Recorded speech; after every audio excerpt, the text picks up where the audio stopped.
àpènàró máa ò gbàgbé, máa ò gbàgbé àpènàwó, àpènàwó máa ò gbàgbé, máa ò gbàgbé àpènàwó, àpènàró máa ò gbàgbé, máa ò gbàgbé àpènàwó. Pehulame, pehulame, pehulame, bela Yeswe, pehulame,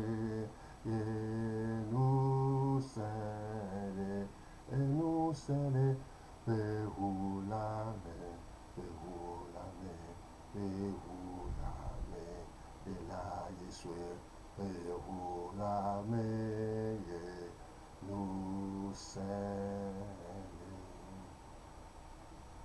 Seigneur notre Dieu, notre roi, ce matin il t'a plu de faire tout pour que je sois à ce niveau auprès de tes enfants, tes serviteurs, servantes, pour leur communiquer ta pensée. Je recommande tous ces auditeurs et auditrices, spectateurs, spectatrices entre tes saintes mains. Que ton sang protège leur intelligence pour comprendre ce que tu as préparé pour eux ce matin. Viens par ton esprit et prends toute la place là où tes enfants seront assis ou ils sont déjà assis. Ouvre leurs yeux et leurs entendements à comprendre ce terme qui est la famille fonctionnelle et la famille dysfonctionnelle. Et tous ceux qui s'intéressent à ces études, à cette leçon, Papa, bénis-les dans le nom de Jésus-Christ. Amen. Ton amour nous environ, le Seigneur. Ta gloire resplendit tout comme le soleil. Ton amour nous environ, le Seigneur. C'est pourquoi nous espérons tous en toi. Ton amour nous environ, le Seigneur. Ta gloire resplendit tout comme le soleil. Ton amour nous environ, le Seigneur. C'est pourquoi nous espérons tous en toi. Gloire à Jésus, auteur de notre joie. Gloire à ton nom, toi qui nous as sauvés. Gloire à Jésus, toi qui nous aimes tant. C'est pourquoi nous espérons tous en toi. Gloire à Jésus, auteur de notre joie. Gloire à ton nom, toi qui nous as sauvés. Gloire à Jésus, toi qui nous aimes tant. C'est pourquoi nous espérons tous en toi. Tu n'as pas exigé de garantie avant de manifester cet amour. Ton bras de père que tu nous as tendu pour nous arracher du feu de l'enfer. Tu n'as pas exigé de garantie avant de manifester cet amour. Ton bras de père que tu nous as tendu pour nous arracher du feu de l'enfer. Gloire à Jésus, auteur de notre joie. Gloire à ton nom, toi qui nous as sauvés. Gloire à Jésus, toi qui nous aimes tant. C'est pourquoi nous espérons tous en toi. Rendons grâce au Seigneur, rendons grâce pour son amour. Rendons grâce au Seigneur, rendons grâce pour son amour. Dès le matin, les oiseaux chantent toutes les louanges de Dieu le Créateur. Et toi, mon ami, pourquoi ne chantais-tu pas l'amour de Jésus ton sauveur? Rendons grâce au Seigneur, rendons grâce pour son amour. Rendons grâce au Seigneur, rendons grâce pour son amour. Dès le matin, les oiseaux chantaient toutes les louanges de Dieu le Créateur. Et toi, mon ami, pourquoi ne chantais-tu pas l'amour de Jésus ton sauveur? Et toi, mon ami, pourquoi ne chantais-tu pas l'amour de Jésus ton sauveur, l'amour de Dieu est si merveilleux, l'amour de Dieu est si merveilleux, l'amour de Dieu est si merveilleux, oh quel amour, l'amour de Dieu, l'amour de Dieu est si merveilleux, l'amour de Dieu est si merveilleux, l'amour de Dieu est si merveilleux, oh quel amour, comment il est si haut, qu'on ne peut le surmonter, si profond, qu'on ne peut le rabaisser, il est si là, qu'on ne peut le contourner, oh quel amour, l'amour de Dieu, l'amour de Dieu, est si merveilleux, l'amour de Dieu est si merveilleux, l'amour de Dieu est si merveilleux, oh quel amour, comment il est si haut, qu'on ne peut le surmonter, si profond, qu'on ne peut le rabaisser, il est si là, qu'on ne peut le contourner, oh quel amour, l'amour de Dieu, l'amour de Dieu est si merveilleux, l'amour de Dieu est si merveilleux, l'amour de Dieu est si merveilleux, oh quel amour. Tu es Dieu et ton trône est élevé. Tu es Dieu, notre sacrificateur. Nous voyons ta gloire et ta grandeur. Nous nous prosternons devant ta majesté. Nous nous prosternons devant ta majesté.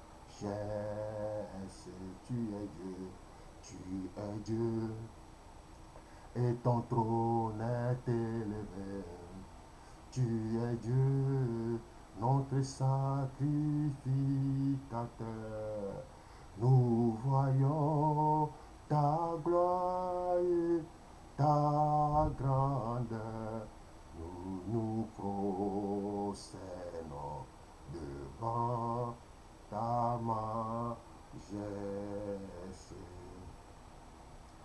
Les cieux proclament la gloire du ressuscité. Rien n'est égal à la beauté du Seigneur. À jamais il sera, à jamais il sera, l'agneau sur le trône, l'agneau sur le trône.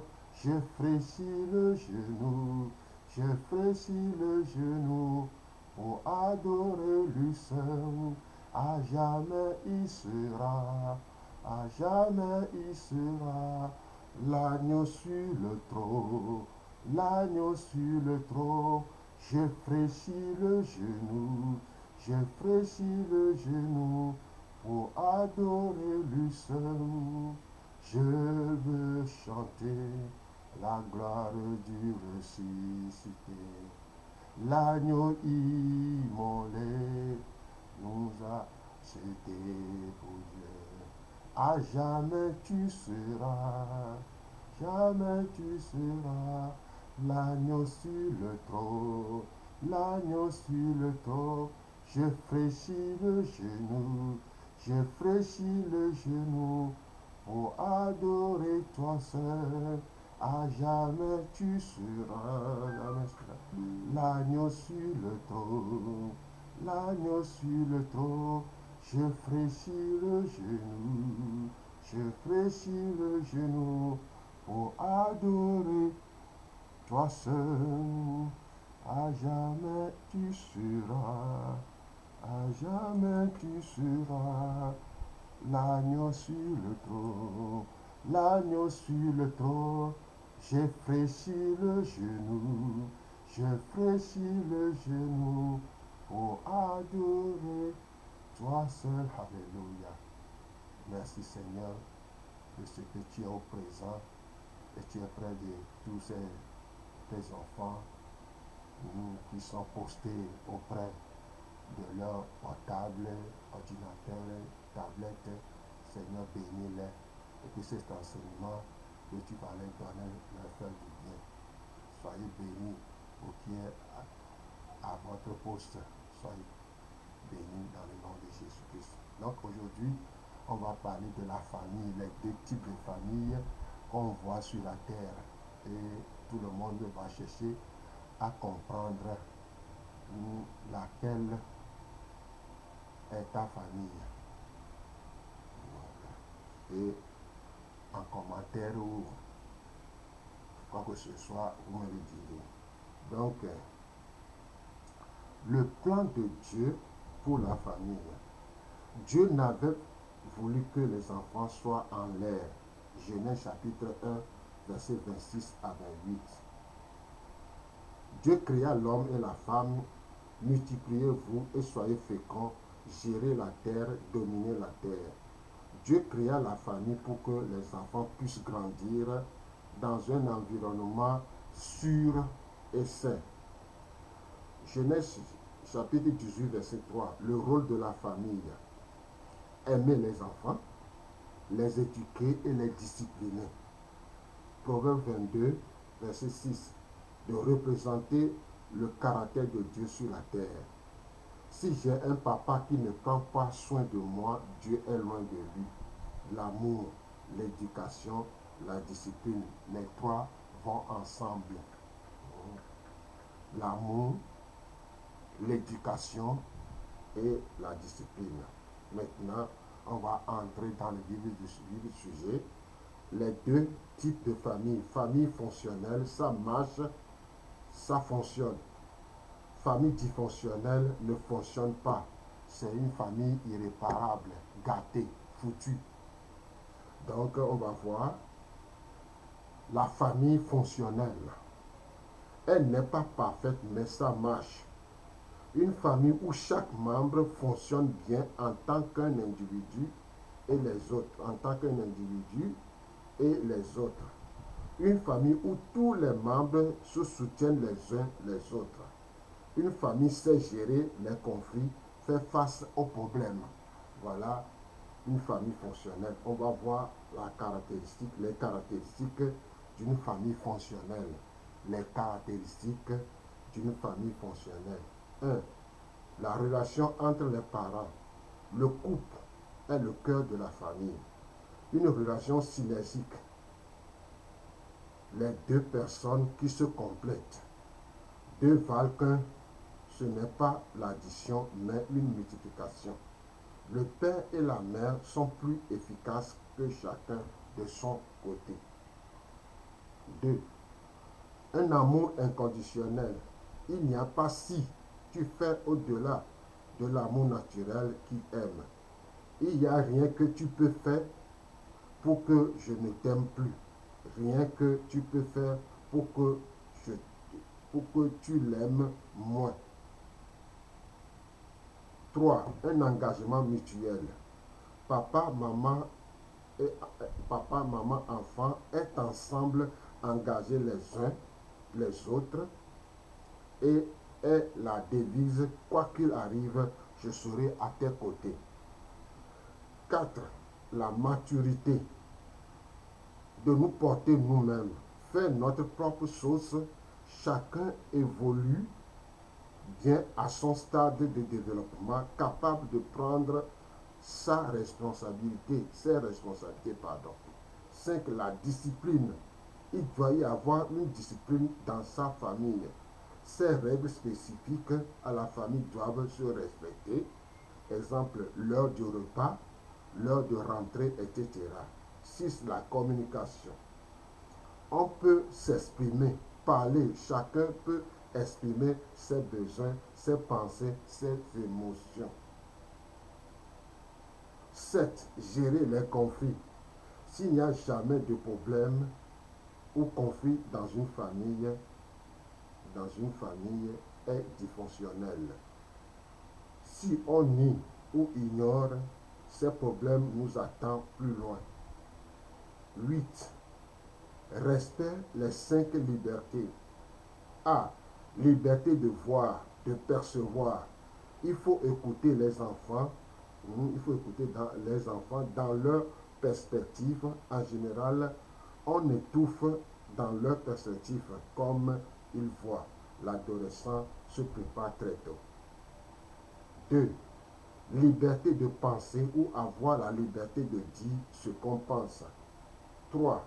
Liberté de ressentir, le droit d'avoir la joie, la colère, la tristesse. 4. Liberté d'avoir des désirs et des besoins et de les exprimer. 6. Liberté d'avoir sa propre identité, sa propre destinée. Chaque enfant est unique. Donc voilà les caractéristiques d'une famille fonctionnelle. Il y a l'amour inconditionnel, il y a la discipline, il y a le respect. Chacun connaît sa responsabilité et l'exerce. Voilà une famille fonctionnelle. Maintenant, on va voir une famille dysfonctionnelle. Caractéristiques d'une famille dysfonctionnelle. C'est une famille qui ne marche pas selon le plan de Dieu. Chaque individu est inefficace dans sa propre vie, ne fonctionne pas bien. Il n'y a pas des interactions entre les membres. Les membres sont inadaptés ou des fois destructives. Les membres, il n'y a pas d'interréaction entre les membres. Les relations sont inadaptées, des fois destructives. À l'exemple de la première famille. Tout cela vient de la chute. La dysfonctionnelle a commencé depuis la chute. La chute est la cause de dysfonctionnel. Adam et Ève. Adam et Ève. Dans Genèse chapitre 3. Dysfonctionnement est venu du péché originel. Arriver de dissocier de la valeur et au résultat de l'enfant obtenu. Les conséquences. 1. La peur, la honte, ou se cacher à l'autre. On se cache et qui où on est réellement. 2. L'accusation, on ne prend pas sa responsabilité. 3. La malédiction, le péché passe de génération en génération. 4. Jalousie, Genèse chapitre 4. 5. Meurtre. Les caractéristiques. Le couple, la relation est symbiotique.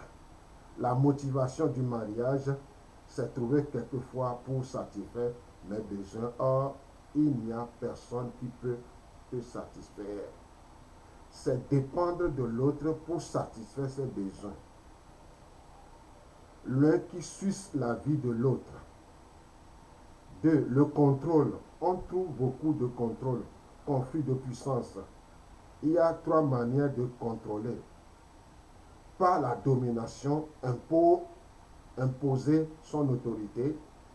Par l'intimidation, menace et peur. Par la manipulation, chantage, la culpabilité. Par le silence et pleurs. 3. L'amour est conditionnel. Avec si. On fait tout pour être aimé. Je t'aime si. 4. La communication absente ou inefficace. On ne peut pas parler, partager ce qu'on ressent. Parler beaucoup, non dit. On ne parle pas de ce qui se passe à la maison. On couvre l'autre ou même les enfants. 5. L'abandon physique, décès ou divorce et adoption. Émotionnel, ne reçoivent plus de l'amour de leurs parents, ont eux-mêmes beaucoup de problèmes. Spirituel, Quand on ne pourvoit pas à la parole de Dieu, on donne une fausse image de Dieu. 6. La peur, la honte et la culpabilité. On a honte de sa famille. L'enfant n'a pas envie qu'on connaisse son papa ou bien on se sent coupable. C'est de ma faute que mes parents se sont séparés. C'est quand la codépendance, 7. La codépendance. C'est quand on se dépend, dépendance malsaine de quelqu'un ou de quelque chose entre parents et souvent l'enfant prend la place d'un parent, d'une piètre personne malsaine pour satisfaire ses besoins, pour être aimé. 8. Les jeux de rôle. C'est laisser son identité et prendre la place de quelqu'un d'autre dans la famille dysfonctionnelle. Le rôle que chacun joue n'est pas choisi, mais imposé par les circonstances et ses besoins. Les rôles. 1. Celui qui prend soin des autres. Je ne sais pas qui je suis. Sinon, à travers ce que je fais, le sauveur oublié même. 2. Le héros, celui qui est parfait sans problème. 3. L'enfant perdu, perdu au milieu des autres. 4. Le bouc émissaire, celui qui est souvent blâmé, sur qui on met souvent la faute. 5. Le rebelle, celui qui montre son désaccord ouvertement. 6. Le clown, inconscient, qui fait rire pour détendre l'atmosphère. 7. Le petit parent prend soin des autres à la place des parents. 8. Le compagnon du parent, le petit mari, celui qui remplace un conjoint pour l'autre. 9. Les conflits ne sont pas gérés ou réglés. Voilà les deux familles, la famille fonctionnelle et la famille dysfonctionnelle. La famille fonctionnelle, ça marche. Tout le monde joue son rôle, sa responsabilité. Mais la famille dysfonctionnelle, c'est catastrophe. Le rôle est bousillé. Il n'y a plus l'amour. On se cherche, on se cache derrière les autres. On est rebelle, on est timide, on est triste. Et on voit ce qui se passe dans la famille. Papa et maman, leur comportement, des querelles, des insultes. La famille divorcionnelle, c'est une famille gâtée qu'on ne peut pas réparer. Seul Dieu qui va réparer cette famille. Donc voilà les deux familles fonctionnelles et dysfonctionnelles. Laquelle est ta famille? Laquelle est ta famille? Nous sommes tous dans la famille dysfonctionnelle. Moi qui parle ici, je suis né dans une famille dysfonctionnelle, catastrophe. Mais Dieu soit loué. Vendredi prochain, on va parler comment Dieu arrive à racheter la famille dysfonctionnelle. Dieu est prêt à racheter la famille dysfonctionnelle. Vendredi prochain, on va en parler de la famille rachetée par Dieu. Dieu rachète la famille et les rôles, les règles et l'amour commencent à faire mieux dans la famille. Donc, mes chers frères et sœurs, spectateurs, spectatrices, que Dieu vous bénisse, que Dieu vous assiste. Voilà, en grosso modo, pour conclure, Dieu a un plan pour chaque famille, que ce soit une famille fonctionnelle ou une famille dysfonctionnelle, Dieu a un plan.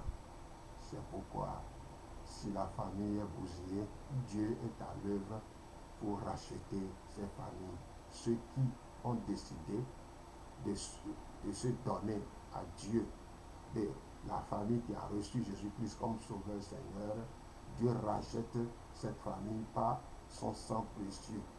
Et l'Esprit de Dieu cohabite, fait son œuvre, agit et prend contrôle.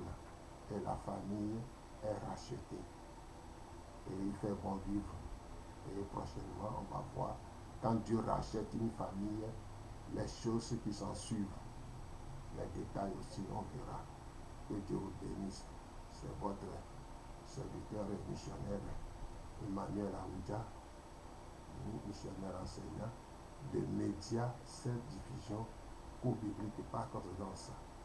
Vous êtes les bienvenus et tous qui ont écouté, qui m'ont vu, que Dieu vous bénisse. Et si vous avez des questions, ou qu'on puisse vous aider, mes numéros s'affichent en défilant devant vous. Donc, je suis là pour vous accompagner. Soyez bénis au nom de Jésus-Christ. Et la grâce de Dieu vous assiste pleinement. Et n'ayez pas peur. Dieu peut faire au-delà de ce que vous pensez ou vous demandez. C'est lui seul qui crée le vouloir et le faire dans la vie. Si tu as la décision, Dieu va faire. Fais le pas et Dieu fait le reste. Soyez bénis au nom de Jésus-Christ.